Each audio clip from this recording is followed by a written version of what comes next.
Ah, les mises à jour Windows. On est tous passés par là. En plein milieu d'un truc important, hyper concentré, et paf, une petite notification surgit et demande de tout couper.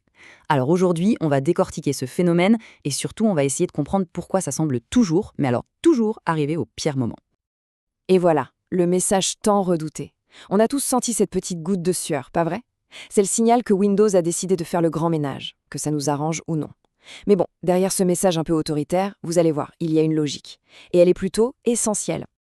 C'est la grande question, n'est-ce pas? Alors, est-ce que c'est un simple caprice de la machine ou est-ce qu'il y a une vraie raison technique derrière? Allez, on va regarder ça de plus près et comprendre ce qui se trame vraiment sous le capot. Bon, pour vraiment piger le truc, on va utiliser une image, une analogie. C'est simple, imaginez que chaque ordinateur est en fait une petite ville en pleine effervescence. Cette idée va nous servir de fil rouge pour tout comprendre. Dans cette métropole numérique, Windows Update, c'est un peu le maire. Sa mission, s'assurer que tout roule parfaitement. Il vient repeindre les lignes au sol, réparer les nids de poules, installer de nouveaux feux tricolores, bref, tout pour que la circulation reste fluide et sécurisée. Pour que l'image soit bien claire, les routes de notre ville, ça représente le matériel, les composants physiques de l'ordi. Le code de la route, les règles de circulation, ça c'est le système d'exploitation, donc Windows. Et enfin, les boutiques, les cinémas, les entreprises, ce sont tous les logiciels qu'on utilise chaque jour. Ok, maintenant que le décor est planté, il faut savoir que notre mère ne fait pas qu'un seul type de travaux. Non, non. En réalité, il y a 3 grandes catégories de mise à jour, 3 chantiers différents pour maintenir notre ville numérique en parfait état de marche. Commençons par la base, les fondations de la ville. Les mises à jour du matériel. Celles-ci, elles concernent les composants physiques du PC. On pourrait dire ses muscles et ses os. Et là, il y a 2 acteurs principaux. D'un côté, les pilotes, les drivers. Eux, ce sont un peu les traducteurs universels entre Windows et le matériel. Les mettre à jour, c'est comme passer d'une voiture fiable qui sort de l'usine à un modèle plus récent et plus performant. Et de l'autre côté, attention, c'est plus sérieux, le firmware. C'est la mémoire profonde de la machine. Une mise à jour du firmware, c'est beaucoup plus délicat. C'est carrément une chirurgie à cœur ouvert. C'est une opération risquée, mais parfois elle est indispensable. Allez, on passe maintenant au cerveau de l'opération, le système d'exploitation lui-même. C'est le centre de commandement de notre ville numérique et il a constamment besoin d'être ajusté, amélioré, optimisé. Et ce cerveau, croyez-moi, il a énormément évolué. De la révolution du menu démarrer avec Windows 95 au confort absolu de Windows XP, le vrai doudou de toute une génération, puis le retour en force de Windows 7, un peu à la Rocky Balboa après le flop de Vista, chaque version a amené son lot de nouveautés, jusqu'à Windows 11 et ses nouvelles exigences de sécurité, comme cette fameuse puce TPM 2.0 qui sert à mieux protéger les données. Toute cette histoire nous montre bien que le système est en perpétuelle construction. Et pour entretenir tout ça, Microsoft a mis en place un petit rituel, le Patch Tuesday. C'est le 2e mardi de chaque mois. C'est le grand ménage de printemps mensuel pour corriger les bugs et surtout boucher les failles de sécurité.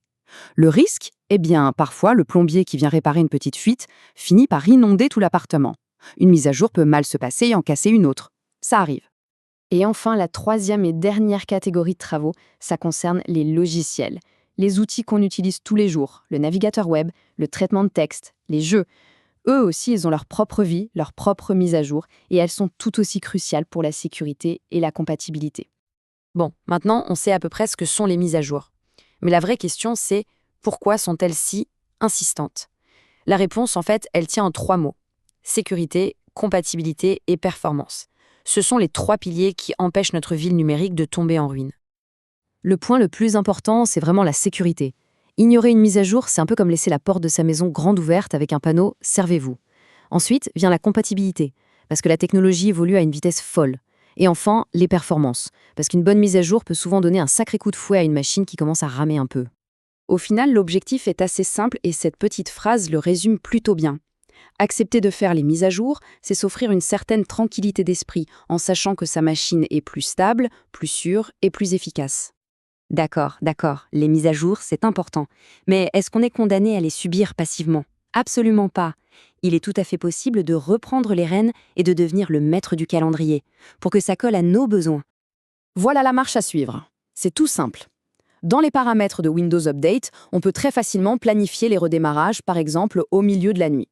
On peut aussi suspendre les mises à jour pendant quelques jours si on est sur un projet ultra urgent. Le bon réflexe, c'est de jeter un œil manuellement une fois par semaine, histoire de rester maître du processus. Et maintenant, une question. Que faire quand un ordinateur devient trop vieux et que Windows refuse de s'y mettre à jour? Est-ce qu'il est condamné à finir en presse-papier de luxe? Eh bien, pas forcément. Il existe une alternative assez géniale.